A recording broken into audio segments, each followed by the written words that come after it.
በተለያዩ አካባቢዎች የወንድማማቾች ጦርነት እየተደረገ በመሆኑ ምክንያት ከ7 ሚሊዮን በላይ የኢትዮጵያ ልጆች ከትምህርት ገበታ ውጪ መሆናቸውን የትምህርት ሚኒስትሩ መናገራቸው ይታወሳል። በነሞንጎሊያ የህዝብ ብዛት ሲታይ የሁለት ሀገራት ህዝብ መማር አልቻለም ማለት ይቻላል። በ21ኛው ክፍለ ዘመን በሀገራችን ትውልዱ በዚህ ልክ ለማህይምነት መጋለጡ እጅግ የሚያንገበግብ ነው። ይሁንና ጉዳዩን የተመለከተ ጥያቄ በፓርላማ ሲነሳ ለችግሩ ኃላፊነት የሚወስዱት የድንቁርና ጌቶች ናቸው ተብሏል። ይህ አጀንዳ ሆኖ ባለፈው ሰሞን ብዙ አነጋግሯል። በእርግጥ ትምህርት ለአንድ ሀገር ሁለንተናዊ ልማት ወሳኝ በመሆኑ ትምህርትን በማደናቀፍ ትውልድ ላይ ወንጀል ለሚሰራ አካል ከዚህ በላይ ማለት ይቻላል። ዋናው ጥያቄ ግን ይህ የድንቁርና ጌታ ወይም ጠበቃ በትክክል ማን ነው የሚለው ይመስለኛል። ዝም ብሎ በፍረጃ ማውገዝ ሳይሆን በመረጃና በምክንያት ተንትኖ ትክክለኛ ባለጉዳዩን ማሳየት ያስፈልጋል።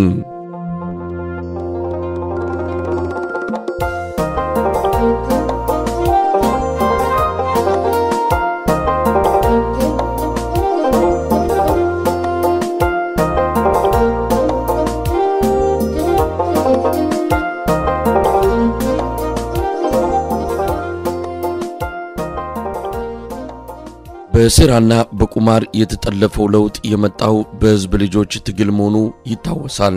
በዋናነት በኦሮሚያና በአማራ ክልሎች ውድ ዋጋ ያስከፈለ የወጣቶች ትግል ተደርጓል። ትግሉ ፍጹም ሰላማዊ እንደነበርም ዓለም በሙሉ ይመሰክራል።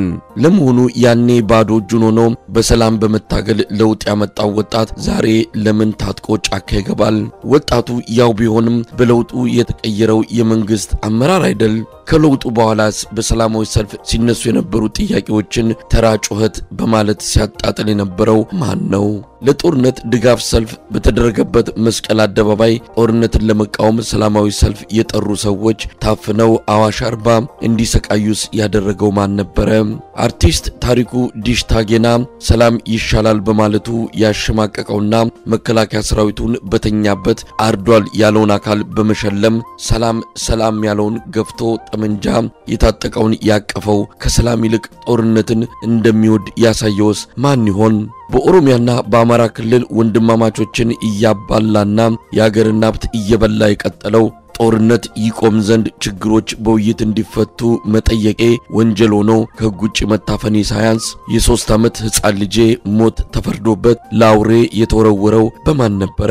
የጥያቄዎቹ መልስ ለማንም ግልጽ ይመስለኛል። ታዲያ በዚህ ልክ ጸረ ሰላም አቋም ይዞ የነበረው መንግስት በጦርነት ምክንያት ከትምህርት ገበታ ውጪ ለሆኑ የኢትዮጵያ ህፃናት በምን ሞራሉ ሌላውን ይፈርጃል?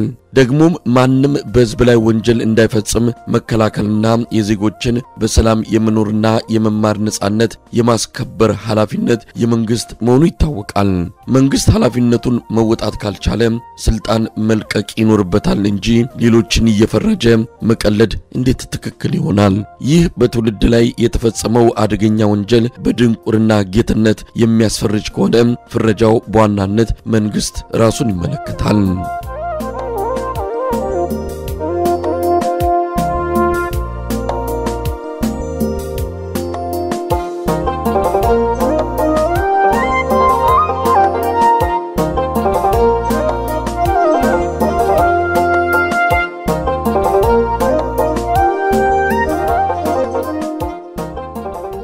መሰረቱ የትምህርት ችግር ግን 7 ሚሊዮን ህፃናት ከትምህርት ገበታ ውጪ መሆናቸው አይደለም። የትምህርት ስርዓቱ በአጠቃላይ ከመዳከሙ ይመነጫል። አሁን ባለው ሁኔታ ስሙን በትክክል የማይጽፍ በዲግሪ ተመርቆ አስተማሪ ወይም አመራር ይሆናል። በየመስሪያ ቤቱ ከገበያ በተገዙ የትምህርት ማስረጃዎች የተቀጠሩ መኖራቸውን መንግስት ራሱ ይናገራል።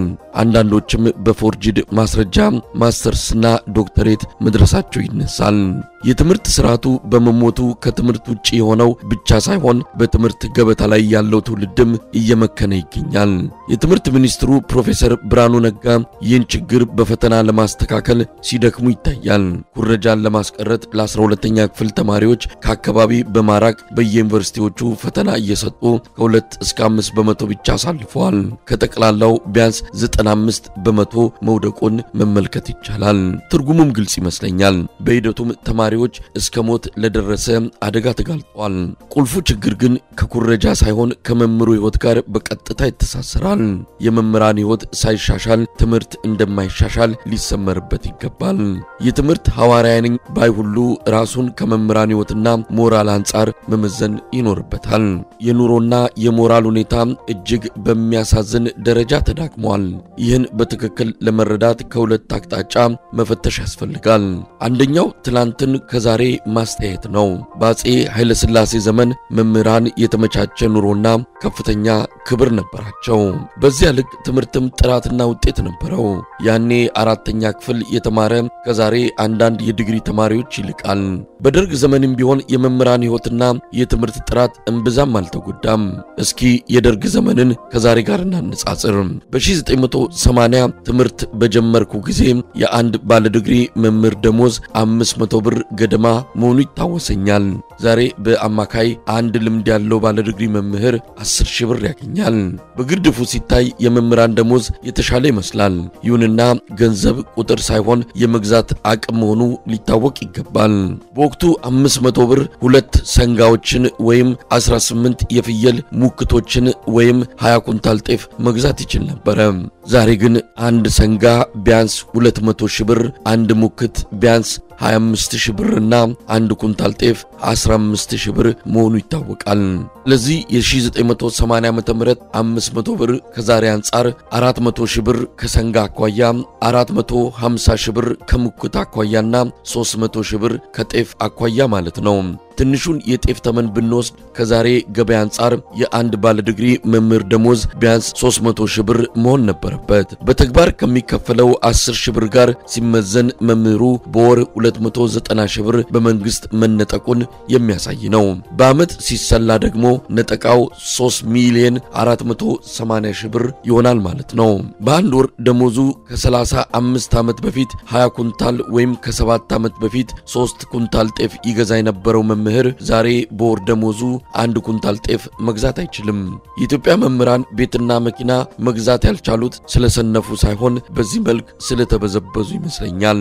የትምህርት ስርዓታችንን በቁሙ የገደለው ይህ በመምህራን ሕይወትና ሞራል ላይ የተሰራው ወንጀል መሆኑ ሊሰመርበት ይገባል። በልቶ ማደር የሚያስጨንቀው መምህር በምን ፎርሙላ አርያ ሆኖ ትውልድን ሊቀርጽ ይችላል? ስለዚህም የድንቁርና ጌታ የኢትዮጵያ መምህራንን በኑሮና በሞራል ያጎሳቆለው መንግስት መሆኑ ሊታወቅ ይገባል። ከዛሬው የበለጸገ አገዛዝና ከሌሎች ሀገራት ጭምር ሲነጻጸር በአፄ ኃይለ ሥላሴና በደርግ ዘመን ለትውልድ ግንባታ ትልቅ ትኩረት መሰጠቱን ማየትና መመስከርም ይገባል።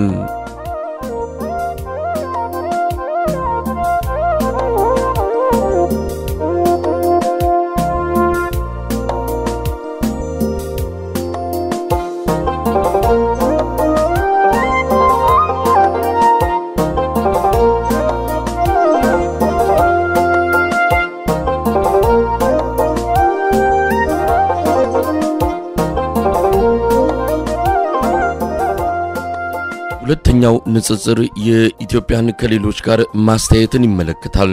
አሁን ላይ የኢትዮጵያ መምህራን የኑሮ ሁኔታ ከሌሎች መምህራን ጋር ሲወዳደር ልዩነቱ የሰማይና የምድርን ያህል ይሰፋል። 5 የተለያዩ ምሳሌዎችን እንውሰድ። በዚሁ መሰረት የመምህራን አማካይ የወር ደሞዝ በብር ሲሰላ በኬንያ 52000፣ በሶማሌላንድ 59000፣ በዩጋንዳ 122000፣ በቪየትናም 120000ና በቻይና 273000 መሆኑን መመልከት ችለናል። በኢትዮጵያ ግን ከላይ እንዳየነው በአማካይ 10000 ብር ብቻ ይከፈላል። የኛ መምህራን ደሞዝ ከኬንያ በ420 በመቶ፣ ከሶማሌላንድ በ490 በመቶ፣ ከዩጋንዳ በ1120 በመቶ፣ ከቪየትናም በ1100 እና ከቻይና በ2630 በመቶ ያንሳል ማለት ይሆናል። ይህም በሀገራችን ያለው ከፍተኛ የዋጋ ግሽበት ሳይታከልበት መሆኑን ልብ ይሏል። እዚህ ላይ ሁለት ጉዳዮች ባንክሮ መያዝ ይገባቸዋል። አንደኛው ጎረቤታችን ኬንያን ጨምሮ ሌሎች ሀገራት የትውልድ ግንባታን ለማሳለጥ ለመምህራን ሕይወት ከኛ የተሻለ ትኩረት መስጠታቸው ነው። ይህ የትምህርት ስርዓታችን ከሁሉም በላይ የወደቀበት ምክንያትን ይጠቁማል። ሁለተኛው የኢትዮጵያ መንግስት የሀገራትን ተሞክሮ የሚወስደው አንሻፎ መሆኑ ነው። የነዳጅ ዋጋንና የኤሌክትሪክ ታሪፍን ለመጨመር ኬንያን በምሳሌነት እየጠቀሰ ከመምህራንና ከሌሎች ሰራተኞች ደሞዝ አኳያ ያለውን ልዩነት ግን በዝምታ ያልፋል። ይህ ነጠላ አታይ በራሱ በድንቁርና ጌትነት ሊያስፈርጅ ይችላል።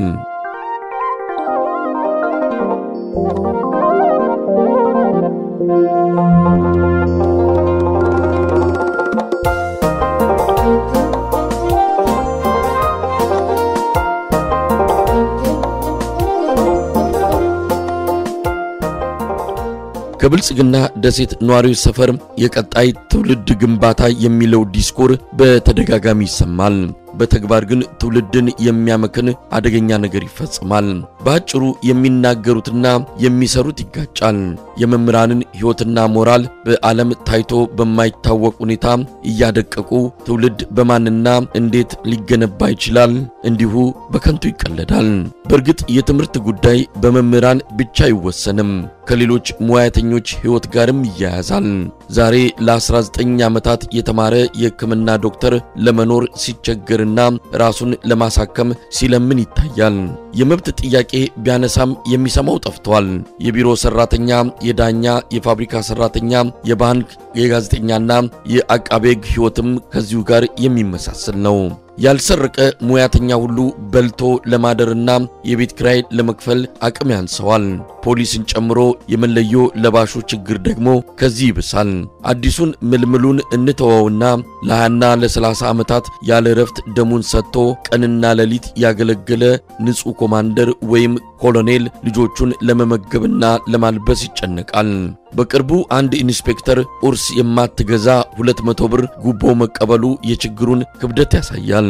በአንጻሩ ግን ሐሰተኛ መረጃንና የጥላቻ ንግግርን እያሰራጨ ሕዝብን ከሕዝብ ሲያቃቅር የሚውለውን የሳይበር ሰራዊት አባል ቄስ ሞገሴ በሪቮ መኪና ይንፈላስሳል።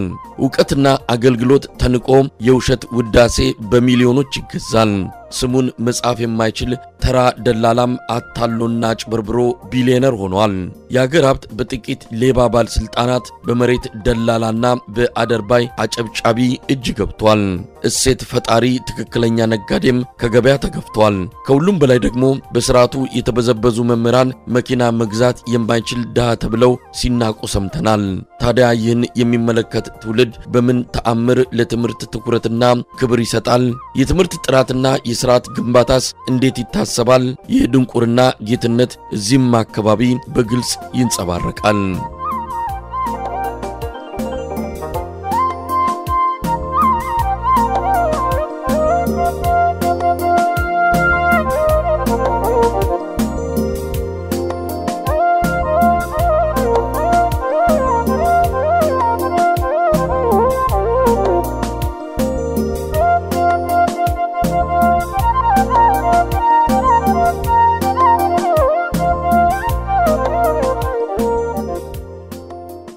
እውነቱን ለመናገር የመምህራንና የሌሎች ሰራተኞችን ሕይወት በማሻሻል ትውልድንና ስርዓትን ለመገንባት የገንዘብ ችግር አለመኖሩ ይታወቃል። ፓርላማው የማያውቀውና ላላስፈላጊ ቤተመንግስት ግንባታ የዋለው 10 ቢሊዮን ዶላር ብቻ ይህን ከማድረግ ባሻገር በቂ የማዳበሪያ ፋብሪካዎችን ገንብቶ ግብርናችንን ሊፈውስ ይችላል።